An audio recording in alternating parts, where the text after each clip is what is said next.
बता दी नहीं बताओ। एक तरफ बोल तो जाऊं, लेकिन मैं भी डर रहा हूँ। मैं अपने कोई विचार बताऊं और मेरे विचारों के तहत में मेरे बरखिलाफ केस दायर हो जाए। मैं भी गरीब आदमी। क्या आप लोकतंत्र नहीं मानते हिंदुस्तान में, या खतरे में लोकतंत्र? देखो, खतरे में तो गरीब आदमी को कोई पूरा हक नहीं मिल रहा है। नहीं, आप खुल के बोल सकते हैं, इतना ही अधिकार हर बंदे का है। मोदी के पास भी वही अधिकार है, आपके पास भी अधिकार है, दुष्यंत चौटाला के पास भी वही अधिकार है, खट्टर के पास भी वही अधिकार है। चलो, मैं तो 2 मिनट, मैं अपना नाम पूरा एड्रेस देना पड़ेगा? नहीं कोई जरूरत नहीं अपना एड्रेस देने की। वैसे आपको अंदर नहीं होने देंगे, आप बोलो खुल के, क्या बोलना चाहते हैं? इसमें बोल लूं? आप बोलो, ये बहुत बड़ी ताकत है, छोड़ दो इसको। ऐसे बोल लूं? आप बोलो। मतलब सूचना के अनुसार सीधा जिसका कोई भी कोई। इतनी देर ना लगाओ, जो आपने बात कहनी है वो कहिए। मैं तो सरकार को ये सूचना देना चाहता हूँ, जो गरीब तबके के आदमी हैं, या तो 36 बरादरी को या फिर SC BC को जो मैट्रिक से MA पास है, उसे कम से कम जो सरकारी नौकरी नहीं मिली और ना बोने खाने की ज़मीन, DC रेट की कम से कम 10-12 हज़ार रुपये पेंशन और 1000 रुपये सालाना बढ़ोतरी मिलनी चाहिए। और जो मैट्रिक से MA पास है, उसे सरकारी नौकरी नहीं मिली, उसे कम से कम 5 लाख रुपया मकान बनाने के लिए दिया जाए और 55 वर्ष से उसे नौकरी दी जाए और 55 वर्ष से उसे रिटायरमेंट कर दिया जाए और 55 वर्ष से उसकी पेंशन लागू कर दी जाए। नहीं, 55 वर्ष में उसको नौकरी मिले और 55 में वो रिटायर। हाँ, 55 वर्ष तक उसे नौकरी मिले तो वो आदमी 10 वर्ष का हकदार है। 10 वर्ष नौकरी करे, 55 से 65 वर्ष तक नौकरी करे, तो कोई भी आदमी है उसे 10 वर्ष तक नौकरी अवश्य दी जाए। अच्छा, ये बताओ, जो क्या आपने SC BC की बात करी है, हाँ। जो दूसरे लोग हैं, जो गरीब हैं, चाहे वो सिख कौम में है, जाट में है, जो जनरल कास्ट में है, क्या उनको अधिकार नहीं है नौकरी? उनको अधिकार है, जैसे जिसके पास बोने खाने की जमीन नहीं तो है, वो भी तो गरीब है, वो भी साथ में लिए जाए। तो फिर आपने उनका नाम क्यों नहीं लिया है? 36 बरादरी का है।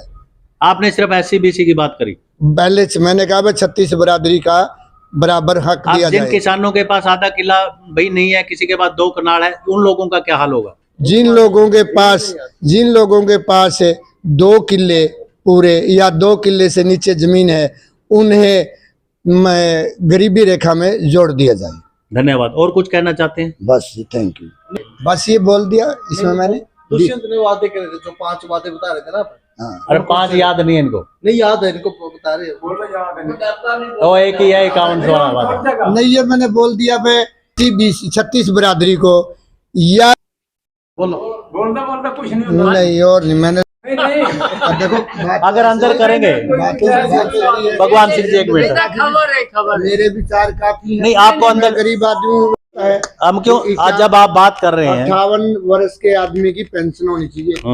5100 रुपये पेंशन बोली थी, तो ये नारा लागू होना चाहिए। अच्छा, और बताओ, अगर ये 5100 रुपये पेंशन करता है, क्या फिर दुष्यंत को वोट मिलेगी? वोट तो देखो, फिर पेंशन के हिसाब से नहीं मिलेगी, काम के हिसाब से पेंशन मिलेगी। फिर आप एक बात पे बोलो ना, काम पूरा किया है ना किया है, तो जनता किसकी तरफ भाग रही है? हाँ, अब आप भी जनता हैं, आप बताइए किसकी तरफ भाग रहे हैं? आप बताओ किसकी तरफ भागोगे? सारे लीडर हैं, किसकी तरफ भागोगे बताओ? जिसकी तरफ भागोगे आपके ध्यान दर्ज हो जाएंगे। बताओ किसको आप कौन किसको अच्छा लगता है, आप बताओ। आप जो बोलेंगे वही जाएगी, चाहे मोदी हो, खट्टर हो, चाहे चौटाला हो, चाहे हुड्डा हो, आपकी बात को वो सुनेंगे। सरदार जियों की जो नीति है वो बहुत अच्छी है।